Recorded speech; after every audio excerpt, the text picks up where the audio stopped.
être libre de l'illusion du je. C'est en fait la seule liberté véritable.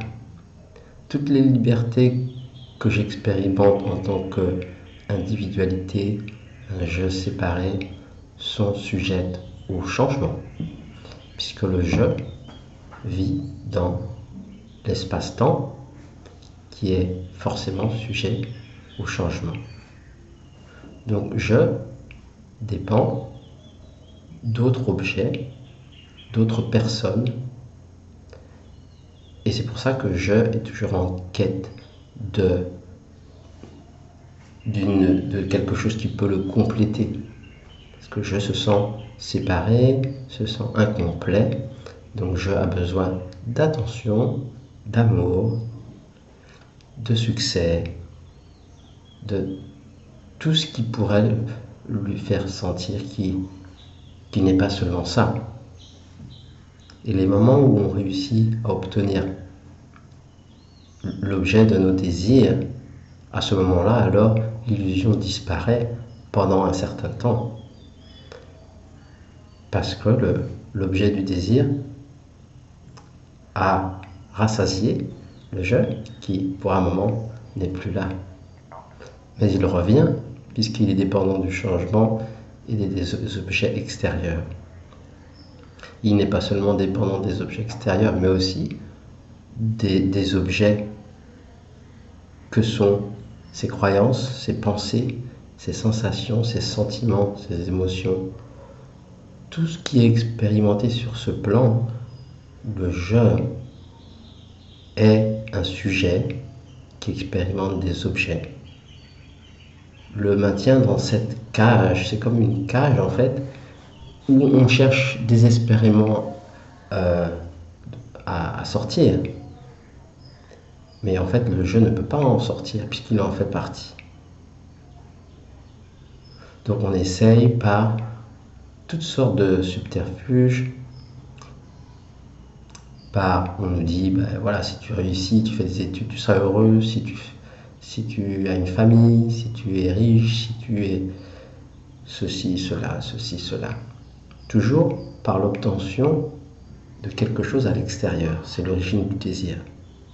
Désir veut dire deux, donc moi et un objet. Moi qui peut être et avec soit une personne, un événement, une situation. Moi est en relation. Ce qui a séparation, donc moi est en relation avec quelque chose d'extérieur à lui. Même ce qui se vit à l'intérieur du corps mental est aussi en relation avec le je. Je est en relation, comme je l'ai dit tout à l'heure, avec ses propres pensées, ses croyances, son conditionnement, ce qu'il expérimente, ce qu'il sent dans son corps, son mental. Donc, je est forcément dans cette dynamique. Donc la liberté qu'on cherche au niveau de la société, au niveau, à n'importe quel niveau que ce soit, n'est pas mauvaise du tout. Rien n'est ni bon ni mauvais, mais simplement relatif et dépendant. Et ça ne peut pas satisfaire réellement la totalité de ce que je suis, quelque chose qui est beaucoup plus que ce je séparé. Et c'est pour ça qu'il y a cette intuition, quand on a déjà posé beaucoup de questions dans notre vie et qu'aucune ne peut vraiment nous satisfaire ou répondre à nos besoins, alors on arrive à la question ultime. Pourquoi je ne peux pas être satisfait réellement? Et la question ultime, ça devient, mais qui est ce je? Qui suis-je? Connais-toi toi-même. Donc, ce questionnement, quand il arrive, c'est ce qui nous pousse à chercher ce feu intérieur de réaliser ce que je suis vraiment. Plus cette recherche est intense, plus elle est sincère, complète, elle va inévitablement amener à cette vision, à voir que je, en fait, n'est pas un sujet. Je est aussi un objet. un objet en relation avec d'autres objets, d'autres personnes, d'autres désirs, quoi que ce soit. Je est vu comme un objet. Et le moment où je vois je comme un objet, en fait, c'est pas un je qui voit je comme un objet. Quand le je est vu comme un objet, à ce moment-là, ce n'est plus personnel, c'est cette conscience témoin qui prend conscience que ce je n'est pas moi. Cette conscience témoin est comme une porte d'entrée vers l'être, comme un tremplin, un outil qui permet de réaliser ce que je suis en fait en réalité, l'être qui est totalement libre et détaché de la personne. Donc cette conscience témoin, juste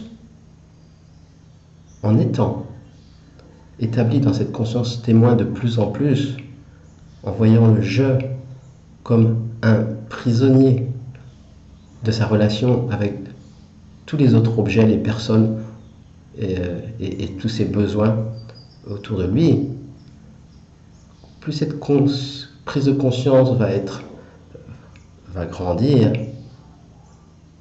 en fait, et cela va agir naturellement sur la personne, sur l'individualité, sans rien à faire en particulier. Tant qu'on agit au niveau de la personne en tant qu'un je séparé, on peut avoir beaucoup d'aide, faire beaucoup de nettoyage, de faire des séances de ceci, de cela, méditer. On peut améliorer grandement la condition du je séparé, mais ça ne satisfera jamais complètement, c'est impossible. La seule vraie satisfaction, c'est prendre conscience de ce que je suis, de cette conscience, et cette conscience, dans cette conscience, en fait, il y a cette clé qui va en fait permettre à la personne de se nettoyer naturellement de toutes les énergies qui ne sont pas nécessaires, tous les blocages, tout ce qui entrave la circulation libre de l'énergie dans la vie, qui fait que la vie en fait n'est pas fluide, puisqu'il y a quelqu'un entre les deux. Il y a moi et la vie, moi et les autres, moi et mes croyances, moi et mes attentes. Donc ce moi est toujours en quête d'être rempli, complété par quelque chose. J'ai besoin d'amour, j'ai besoin d'attention, j'ai besoin de ceci, de cela. Donc quand cela est reconnu, et que je suis établi de plus en plus dans cette conscience témoin, alors le nettoyage se fait de lui-même, la purification. Et de cet espace-là, il n'y a rien à faire. Donc c'est beaucoup plus puissant cette conscience, en fait, d'être cette conscience, de le réaliser, que d'agir du point de vue personnel. Bien sûr, il n'y a rien de mal ou négatif à faire quoi que ce soit au niveau personnel, mais il y a quelque chose de plus grand que je suis et qui va donner beaucoup plus d'aisance et de fluidité pour l'expérience sur le plan de la personne. Et donc cette conscience témoin, il y a comme un genre d'intention d'être dans cet espace de conscience qui n'est pas dans l'espace-temps, qui est toujours ici et maintenant. Toujours ici et maintenant, quoi que les circonstances soient. Et en étant de plus en plus établi dans cette conscience, on réalise qu'on est l'être qui n'a pas de préférence. Cette conscience témoin n'a pas de préférence. La personne en a, je en a. Si on cherche à éliminer toutes les préférences de la personne pour être libre, c'est à nouveau un autre piège.